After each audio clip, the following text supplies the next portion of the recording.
deficit, throwing the most passing yards in any quarter in his career in the fourth quarter. As you mentioned, CC, he was just absolutely unbelievable. I also love how you thought it was over, and so did a lot of the fans who left early, and he acknowledged that after the game, saying, maybe have a little faith in us next time. But to think that this is how they're going to start the season, rallying from behind in the fourth like that to beat a team of the caliber of the Baltimore Ravens, they're hoping that's foreshadowing what's to come this year. Smalls, not just the fans thinking it was over, not just I'm thinking it's over. ESPN Analytics said it was over too.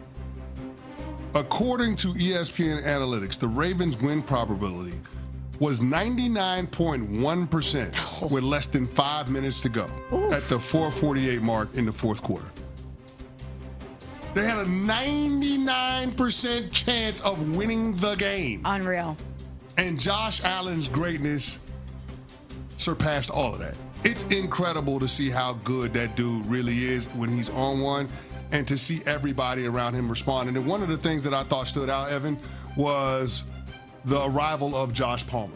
To be able to have another downfield threat that he can get explosive pass plays to, I thought that was huge. Keon Coleman was awesome. Khalil Shakir, always steady in that offense. But I thought having that other option in Josh Palmer made a huge difference in terms of them being able to mount that comeback when they're in obvious passing situations. So if you think about what this game was, 41-40, Bills beat the Ravens last night on Sunday Night Football. So the Ravens had scored on 7 of their first 8 possessions in this game.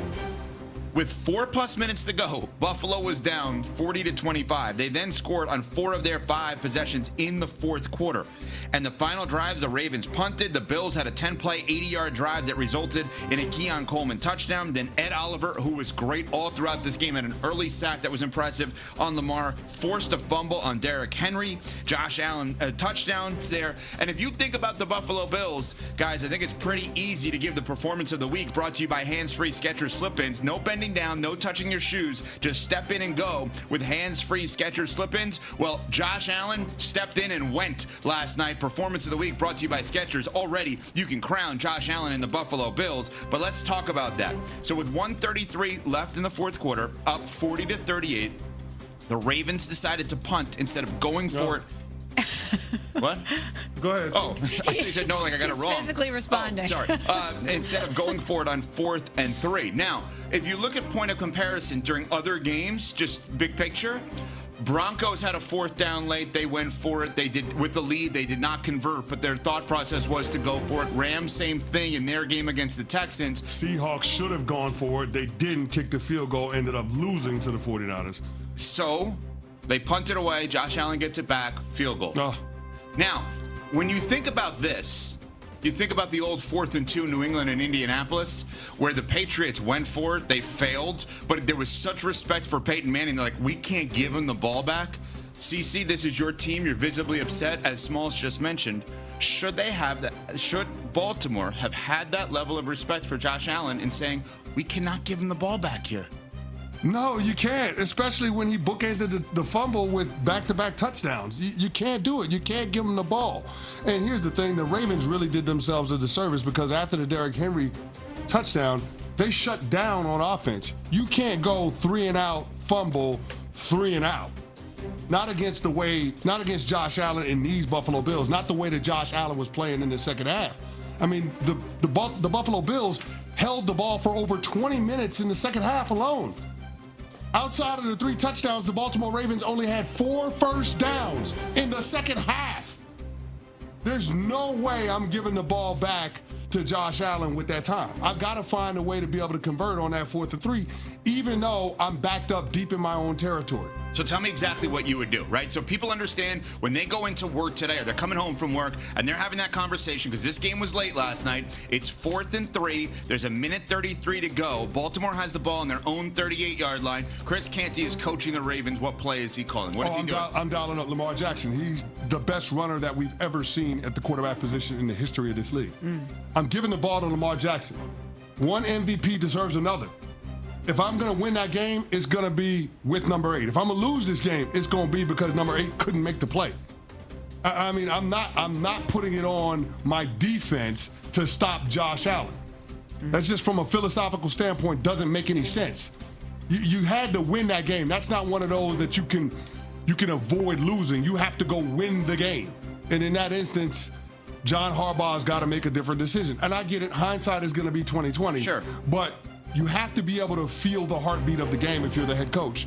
And I thought Harbs missed the mark just a little bit by deciding to punt the ball back to Josh Allen, just the way that Josh and that Bills offense was rolling in that fourth quarter. Smalls, last week on our show, we discussed whether or not there's a such thing as a big regular season game anymore for Lamar Jackson and Josh Allen.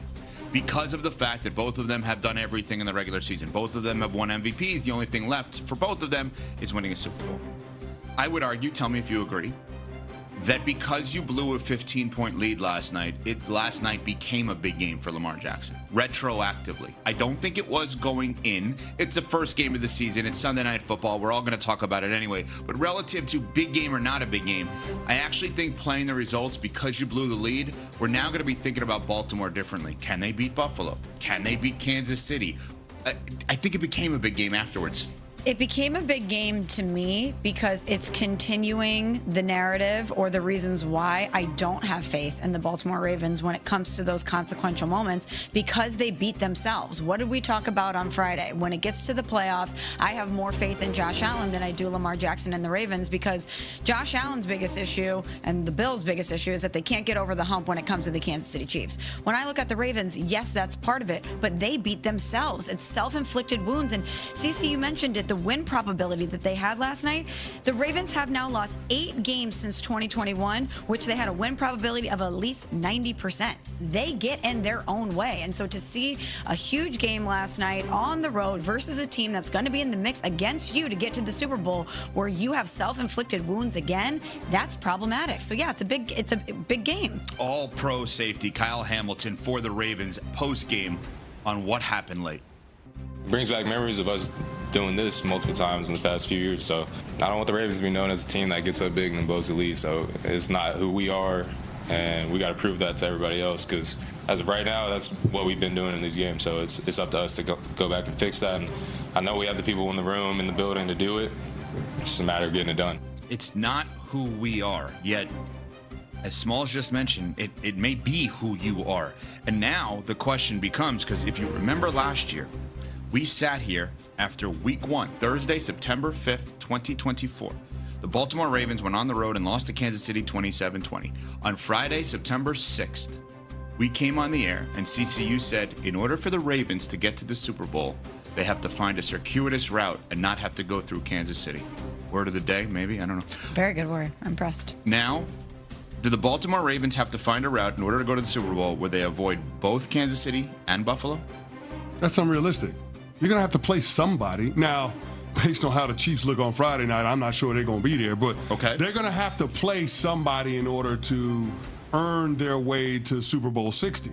They can't depend on everybody else to beat the good teams in the conferences, to beat the good quarterbacks in this league. At some point, your guy has got to make more plays than the other guy. Now, unfortunately, last night had nothing to do with Lamar Jackson not playing well, because he was absolutely phenomenal. I mean, he gave it to you on the ground, 70 yards rushing. He was phenomenal through the air, 14 and 19, 208 yards passing, couple of touchdowns. I thought Lamar was awesome last night. But Derrick Henry can't have that mistake. That fumble that he had at the end of the game was very reminiscent of the fumble that Mark Andrews had in the playoff game. And now all of a sudden it feels like it's deja vu for the Baltimore Ravens. At some point, you have to be able to get past it. And I keep worrying about the psychology of the Baltimore Ravens as we move forward with this current core of players. Last year, they added Derrick Henry. They could say to themselves they're a different team. This year, it's largely the same guys. And if you can't get it done in week 1, when you got a 15-point lead on the road, when you got a 99% chance based on our analytics with less than 5 minutes to go, if you find a way to lose that game, then ultimately you believe that something's going to happen every time you're in that situation to cause you to lose a game. And the Buffalo Bills are just the latest example. Think about all of the heartbreaking loss.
game.